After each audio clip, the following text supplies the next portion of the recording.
서방님, 추운 겨울이 가고 정말 꽃이 피었네요.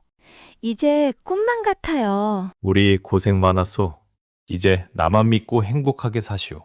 매서운 동지달 기나긴 밤, 세찬 눈보라가 몰아치던 날이었다. 온 세상이 하얗게 얼어붙은 그 산골, 차가운 칼바람만이 윙윙거리며 대지를 핥히고 있었다. 저 멀리 따뜻해 보이는 기와집, 부유한 이들의 보금자리에서 새어나오는 등불빛만이 어둠을 밝히고 있었다.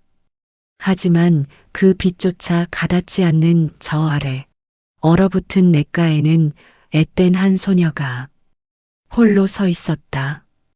그녀가 걸친 무명옷은 얇기만 했고 닳고 닳아 해진 곳 사이로 파고드는 냉기는 살을 애는 듯했다. 그녀의 손은 이미 추위와 눈물로 벌겋게 짓물러 터져 있었다. 그 피 섞인 물을 냇가 얼음 구멍에 담가 비벼대는 소리는 마치 얼어붙은 냇물의 비명 같았다.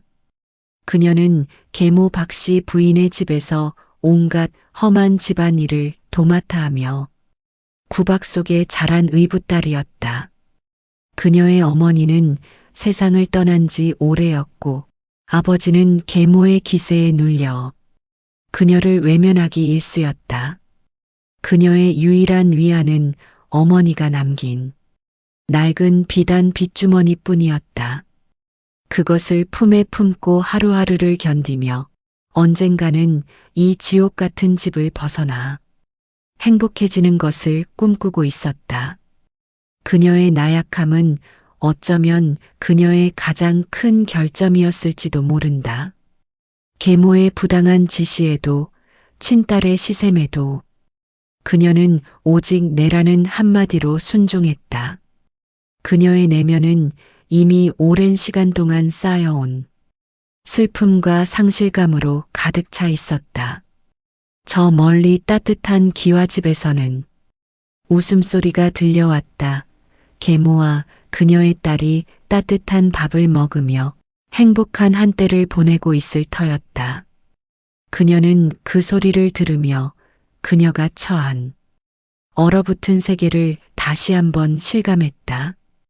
빨래를 마치고 돌아온 그녀를 안쓰럽게 바라보던 늙은 마당쇠 돌쇠가 혀를 차며 한마디 던졌다. 에휴 아기씨, 팔자라는 게 참으로 매정하지요. 하지만 누가 압니까? 하늘이 무너져도 솟아날 구멍은 있고 흙 속에 묻힌 진주를 알아보는 눈이 언젠가는 나타날지. 그녀는 마당쇠의 말에 고개를 끄덕였다. 팔자라는 것, 그것은 알 수 없는 법이었다. 겉모습만으로는 판단할 수 없는 그 속에 감춰진 진정한 가치를 알아보는 것이야말로 가장 큰 지혜임을 그때 그녀는 알지 못했다. 마당쇠는 그녀에게 따뜻한 고구마 하나를 건넸다. 그녀는 그 고구마를 받아들며 오랜만에 따뜻함을 느꼈다. 마당쇠는 그녀에게 그녀의 팔자가 언젠가는 바뀔 것이라는 것을, 그녀가 처한 고난이 훗날 그녀에게 큰 복으로 돌아올 것이라는 것을 암시했다. 그녀는 마당쇠의 말을 마음속 깊이 새겼다. 팔자는 알 수 없는 법, 고난 뒤에 오는 복. 그녀는 그 희망을 품고 다시 한번 하루를 견뎌내기로 결심했다. 그녀의 평범하지만 지옥 같은 일상이 묘사되었다. 계모 박씨 부인은 그녀에게 온갖 험한 집안일을 시키고 남은 밥덩이조차 아까워했다. 친딸 향이에게는 비단옷을 입히고 맛난 것을 먹이면서 그녀는 오직 얇은 무명옷을 입고 찬밥을 먹어야 했다. 그녀의 아버지는 계모의 기세에 눌려 그녀를 외면했다. 그녀의 일상은 오직 구박과 학대뿐이었다. 하지만 그녀는 죽은 친어머니의 유품인 낡은 비단 빗주머니를 품에 품고 하루하루를 견디며 언젠가 이 지옥 같은 집을 벗어나 행복해지는 것을 꿈꾸고 있었다. 그녀는 비밀리에 작은 새들에게 먹이를 주거나 길 잃은 동물을 돌보며 작은 행복을 찾았다. 그녀의 작은 친절과 따뜻한 마음은 그녀가 처한 고난 속에서도 그녀의 굳은 어스를 잃지 않았음을 보여주었다. 계모와 향이는 그녀의 이런 모습을 보고 그녀를 비웃었다. 그녀의 순수한 마음과 따뜻한 성품은 그들에게는 오직 바보 같은 짓으로 보였다. 하지만 그녀는 그들의 비웃음에도 흔들리지 않았다. 그녀는 오직 어머니의 유언을 떠올리며 살아서 기회를 엿보기로 결심했다. 평소와 다름없이 구박과 가사 노동에 시달리던 어느 날 오후였다. 마당에서 장작을 패고 있던 그녀를 계모 박씨 부인이 표독스러운 웃음을 띠며 불러 세웠다. 그녀의 손에는 검은색 비단으로 말린 예사롭지 않은 문서 하나가 들려 있었다. 그것은 얼핏 보기에도 고위 관료의 직인이 찍힌 위험 있는 문서였다. 연희야, 너도 이제 시집갈 나이가 되었구나. 이 어미가 내 팔자를 생각해. 이웃 마을 부잣집에 혼처를 정했다. 그 집 외아들이니 시집가면 떵떵거리며 살 것이다. 계모의 목소리는 평소와 달리 부드러웠지만 그 속에는 다리를 튼 독사 같은 음모가 숨겨져 있었다. 그녀가 정한 혼처는 이웃 마을의 악명 높은 바보 복동의 집이었다. 복동은 온 마을 사람이 다 아는 심각한 바보로 집안은 부유하지만 그의 바보짓 때문에 아무도 시집 오려 하지 않는 곳이었다. 그녀는 순간 귀를 의심했다. 바보에게 시집이라니 그것은 축복이 아닌 악마의 초대장이었다. 그녀가 오열하며 거부하자 계모는 숨겨둔 빈 문서를 꺼내들며 그녀의 죽은 어머니 묘를 파헤치겠다고 협박했다. 어머니의 명예와 자신의 운명 사이에서 그녀는 처절한 선택의 기로에 섰다. 결국 그녀는 어머니의 명예를 지키기 위해 팔려가듯 바보 복동에게 시집을 가게 되었다. 그녀의 삶은 다시 한번 거대한 소용돌이 속으로 휩쓸려 들어갔다. 그녀는 절망에 빠졌다. 바보에게 시집 가느니 차라리 죽는 게 낫다고 생각했다. 그녀는 냇가로 달려가 뛰어들려 하지만 순간 죽은 어머니의 목소리가 환청처럼 들렸다. 연희야, 살아야 한다. 어떻게든 살아서 훗날을 기약해야 한다. 그녀는 갈등했다. 계모의 명을 거역하고 죽음을 택할 것인가, 아니면 수치와 고통이 기다리는 바보 신랑에게 시집갈 것인가. 그녀의 내면은 공포와 절망, 그리고 미약한 희망 사이에서 찢어지는 듯했다. 그녀는 밤새도록 어머니의 유품인 비단 빗주머니를 품에 품고 오열했다. 그녀의 눈물은 빗주머니를 적셨고 그녀의 슬픔은 온 방안을 가득 채웠다. 하지만 새벽녘 그녀의 눈동자에는 작은 변화가 생겼다. 그것은 절망 속에서 피어난 살고자 하는 강인한 의지였다. 그녀는 어머니의 유언을 떠올리며 살아서 기회를 엿보기로 결심했다. 그녀는 나약함을 벗고 총명하고 강인한 여성으로 성장할 첫걸음을 내디뎠다. 눈물의 혼례식이 거행되었다. 그녀는 연지곤지를 찍으면서도 끊임없이 눈물을 흘렸다. 마을 사람들은 저 고운 처자가 바보한테 팔려가네라며 수군거렸다. 복동은 혼례석에서도 침을 흘리며 실성한 듯 웃어대 그녀의 절망을 더했다. 밤이 깊고 그녀는 가마에 실려 낯선 바보 신랑과 단둘이 남게 될 신방으로 향했다. 그녀의 머릿속은 오직 앞으로 겪게 될 수치와 고통에 대한 공포뿐이었다. 신방에 들어선 그녀는 구석에 쪼그려 앉아 몸을 바르르 떨었다. 복동은 신방 문을 잠그고 촛불을 껐다. 어둠 속에서 복동이 그녀에게 다가오는 소리가 들렸다. 그녀는 비명을 지르려 하지만 입이 떨어지지 않았다. 그때 갑자기 복동이 바닥에 털썩 주저앉더니 숨겨둔 보자기를 꺼냈다. 그녀는 그가 흉기를 꺼내는 줄 알고 눈을 감았다. 하지만 복동이 꺼낸 것은 흉기가 아니었다. 그것은 계모 박씨 부인의 이름이 적힌 진짜 빈문서였다.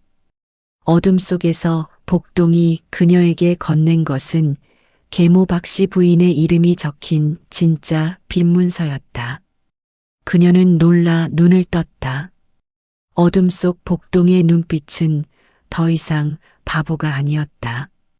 그는 또렷하고 신사적인 목소리로 입을 열었다. 부인, 놀라게 해서 미안하오. 하지만 이렇게 하지 않으면 우리 둘 다 살아남을 수 없었소. 사실 복동은 천재적인 두뇌를 가진 선비였다. 그의 아버지는 아들의 재능을 시기하는 정적들로부터 아들을 지키기 위해 어린 시절부터 바보 행세를 하도록 가르쳤던 것이다. 복동은 그녀의 총명함과 계모의 악행을 진작 알고 있었고 그녀를 구원하고 자신의 정체를 드러낼 타이밍을 기다리고 있었다. 그녀는 복동의 비밀 조력자가 되었다. 그녀는 복동에게 한글을 가르쳐주고 복동은 한문은 능통하지만 한글은 몰랐다. 밤마다 과거 시험 공부를 도왔다. 두 사람은 서로의 상처를 보듬으며 깊은 정을 쌓아갔다. 그녀는 복동과의 관계를 통해 진정한 사랑과 신뢰가 무엇인지 깨달았다. 그녀는 복동과 함께 새로운 미래를 꿈꾸며 그녀가 처한 고난을 극복할 힘을 얻었다. 그녀와 복동의 이중 생활이 시작되었다. 밤이면 총명한 선비로 변하는 남편, 낮이면 온 마을의 웃음거리가 되는 바보. 두 사람은 비밀스러운 공간에서 서로의 꿈을 키워갔다. 그녀는 복동에게 한글을 가르쳐주며 복동의 천재적인 두뇌에 감탄했다. 복동은 그녀의 총명함과 따뜻한 마음에 매료되었다. 두 사람은 함께 시를 짓고 그림을 그리며 행복한 시간을 보냈다. 그들은 비밀리에 작은 새들에게 먹이를 주거나 길 잃은 동물을 돌보며 작은 행복을 찾았다. 그들의 작은 친절과 따뜻한 마음은 그들이 처한 고난 속에서도 그들의 굳은 어스를 잃지 않았음을 보여주었다. 하지만 그들의 행복은 오래가지 않았다. 계모 박씨 부인은 그녀와 복동의 비밀을 눈치채고 그들을 파멸시킬 음모를 꾸미기 시작했다. 시청자는 그들의 비밀 조력 과정과 위기 속에서 긴장감과 재미를 동시에 느꼈다. 복동은 그녀의 도움으로 암행어사 과거 시험에 몰래 응시하여 당당히 합격 홍패했다. 두 사람은 이제 모든 시련이 끝나고 행복해질 일만 남았다고 믿었다. 거짓 승리. 하지만 기쁨도 잠시. 계모 박씨 부인이 친딸 향이를 데리고 복동의 집에 들이닥쳤다. 그녀는 복동이 바보인 줄로만 알고 그녀를 구박하며 복동의 집안 재산을 탐내려 했다. 그녀와 복동의 비밀이 발각될 위기에 처했다. 스테이크 위험가 최고조에 달했다.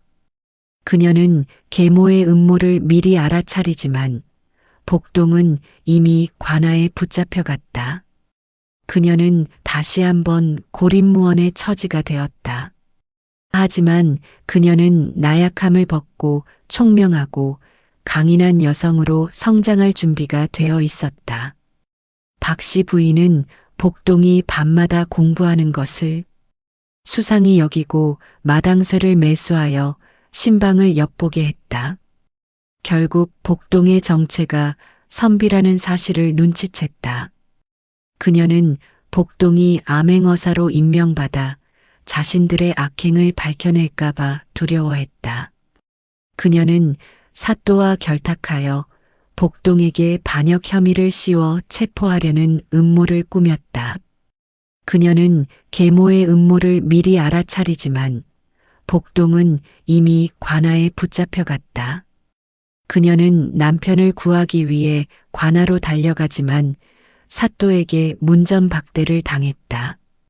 그녀는 계모에게 무릎 꿇고 빌지만 계모는 그녀를 비웃으며 그녀를 노비로 팔아버리겠다고 협박했다. 그녀는 남편도 잃고 자신도 노비로 팔려갈 위기에 처했다. 복동은 관아로 끌려가 고문을 당했다. 사또는 계모의 뇌물을 받고 복동에게 반역죄를 자백하라고 강요했다. 복동은 고통 속에서도 그녀를 지키기 위해 침묵을 지켰다. 그녀는 남편을 구하기 위해 모든 노력을 다했지만 모두 수포로 돌아갔다. 그녀는 계모에게 무릎 꿇고 빌지만 계모는 그녀를 비웃으며 그녀를 노비로 팔아버리겠다고 협박했다. 그녀는 남편도 잃고 자신도 노비로 팔려갈 위기에 처했다. 그녀가 가진 모든 희망과 꿈이 산산조각 났다. 가장 어두운 위기. 그녀는 다시 한번 오프닝 이미지처럼 눈보라 치는 냇가에 홀로 섰다. 그녀는 낡은 비단 빗주머니를 꺼내 들고 절망에 빠졌다. 모든 것이 끝났다고 생각한 순간 그녀는 다시 그 얼어붙은 냇가에 섰습니다. 연희는 일막의 오프닝 이미지처럼 눈보라 치는 냇가에 홀로 섰다. 그녀는 낡은 비단 빗주머니를 꺼내 들고 절망에 빠졌다. 어머니, 저는 이제 정말 끝인가 봅니다. 남편도 구하지 못하고 저도 노비로 팔려가게 생겼으니. 그녀는 깊은 자괴감과 절망에 빠졌다. 하지만 그 순간 빗주머니 속에 숨겨져 있던 낡은 빈문서가 눈에 들어왔다. 그것은 복동이 첫날 밤에 건넸던 계모의 이름이 적힌 진짜 빈문서였다. 그녀는 문득 깨달았다. 이것이다. 이것이 계모의 악행을 밝힐 열쇠다. 새로운 깨달음. 그녀는 눈물을 닦고 일어섰다. 그녀는 더 이상 나약한 소녀가 아니었다. 그녀는 남편을 구하고 계모를 심판하기 위해 최종 결전을 준비하기 시작했다. 차가운 냇가 얼음 위에 주저앉아 오열하던 그녀의 눈물이 멈췄다. 뼛속까지 시리게 만들던 강바람도 더 이상 차갑게 느껴지지 않았다. 그녀의 가슴 속에는 절망 대신 계모와 부패한 권력을 향한 뜨거운 분노와 남편을 구하겠다는 일념이 불꽃처럼 타오르기 시작했다. 그녀는 품 안에서 낡은 비단 빗주머니를 꺼냈다. 그 속에 깊숙이 숨겨져 있던 복동이 첫날 밤에 건넨 계모의 이름이 적힌 진짜 빈문서와 그가 비밀리에 작성해 두었던 계모의 악행 상소문, 그리고 그의 과거 시험 합격 증서인 홍패를 하나하나 확인했다. 이것들이었다.